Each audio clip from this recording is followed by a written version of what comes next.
رضا پهلوی ولیعهد پیشین ایران و فعال سیاسی مخالف حکومت ایران آیت الله خامنه‌ای را به نقض حقوق بشر متهم کرده و از شورای امنیت سازمان ملل خواسته به این اتهام‌ها رسیدگی کند. آقای پهلوی امروز به همراه محمد مصطفی حقوقدان و فعال حقوق بشر و 2 زندانی سابق در ایران برای توضیح درباره مواردی که نقض حقوق بشر در ایران می‌دانند در پاریس در کنفرانس خبری شرکت کردند. رضا پهلوی از پاریس با ماست. آقای پهلوی، مشخصاً بر چه اساسی این شکایات رو مطرح می‌کنید؟ درود بر شما و درود به بینندگان برنامه. در ابتدا می‌خواستم به شما بگم که این طرح نگارش این نامه رو از طریق سایت‌های به اصطلاح اینترنتی برای به دست آوردن مشارکت هرچه بیشتر هم‌میهنانم در طرح این نامه باعث شد که به یک مرحله تکمیلی برسیم و با کمک بسیاری از متخصصین امر خصوص حقوقدانان نه تنها گزارشی که پرونده تکمیل کننده مبنای شکایتنامه هستش بلکه خود متن شکایتنامه تکمیل شد که در اسرع وقت یعنی تا چند روز آینده رسما به رهبران عضو سازمان ملل متحد و به اصطلاح سکیوریتی کانسل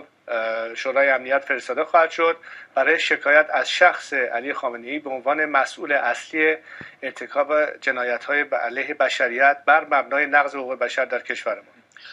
منتها این شکایتنامه حتما باید یه ضمیمه‌هایی داشته باشه که موارد نقض حقوق بشری که شما اشاره می‌کنید مشخصاً نشون داده باشه و بهش استناد بشه.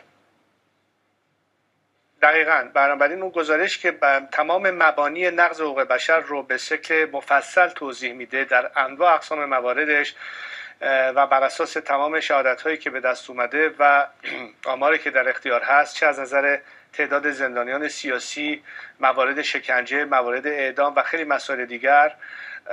تمام اینها در این گزارش آمده و مبنای اصلی این پرونده رو تشکیل میده، چرا که برای اینکه یک زمینه مراجعه به دادگاه به اصطلاح بین‌المللی بتونه چنین پرونده‌ای بهش رسیدگی بشه بایستی اساس این پرونده رو کاملا توضیح داد و نشان داد که این مسئله فراتر از فقط فرض بفرمایید یک اتفاق موضعی بوده بلکه اصلا یک سیاست حکومتی است که در رأس این تصمیم گیری و این دستورات شخص اصلی و مسئول اصلی خب طبیعتا آقای خامنه‌ای هستند و برای این مبنای شکایت پایه‌ریزی شده و بر این اساس اقدام خواهد شد. و فکر میکنید که مشخصاً چه نتیجه‌ای خواهد داد؟ در واقع یا بهتره بپرسم قدم بعدی فکر میکنید چه هست؟ ببینید، ما الان در زمانی داریم صحبت میکنیم که نه تنها در مورد ایران بلکه در خیلی از کشورها میبینیم که بسیاری از این جوامع که برای دستیابی به آزادیشون و حق مسلمشون تلاش دارند، از لیبی و مصر بگیرید تا سوریه در نزدیکی ما، تلاش‌های متعددی از جانب این شهروندان این کشورها انجام میشه و در شرایطی که با نظام‌های بسیار سرکوب کرد و خشن روبرو هستید، در جایی به هر حال انتظاری میره از اینکه جامعه بین‌المللی به کمک این افراد بشتابه، این شهروندان این کشورها بشتابه و به هر حال فکر می‌کنم که در چند مورد متعدد یکی از منظورهای اصلی من از این کار این بود که مسئله نقض حقوق بشر که برای ما مردم ایران جنبه به اصطلاح اهرم اصلیش مسائل ما هست، نه الزاما فرض کنید پرونده هسته‌ای که شاید برای جهانیان مهمتر باشه، این رو واقعا مد نظر داشته باشن که مسئله بسیار کلیدی و حیاتی است، چون به هر حال آخرین راه حل که در واقع اصل مسئله رو حل خواهد کرد رسیدن به یک مملکتی است که درش یک حکومت آزاد و مردمی باشه و دموکراسی باشه که قطعا تا زمانی که چنین رژیمی در ایران سر کار هست به چنین چیزی دستیابی پیدا نخواهیم کرد. فراتر از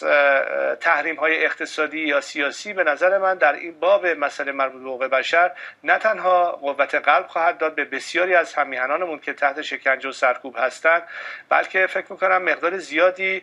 مشخص خواهد کرد که این بار دنیا یک مسئولیت اخلاقی و قانونی خود رو میپذیره و این یک مورد خیلی مشخصی خواهد بود که در این مسئله بی‌تفاوت نیست جهان و به همون اندازه که به مسائل دیگر اهمیت میدن به مسئله نقض حقوق بشر در ایران هم توجه دارند و خواهند داشت. رضا پهلوی در پاریس، متشکرم از توضیحاتتون.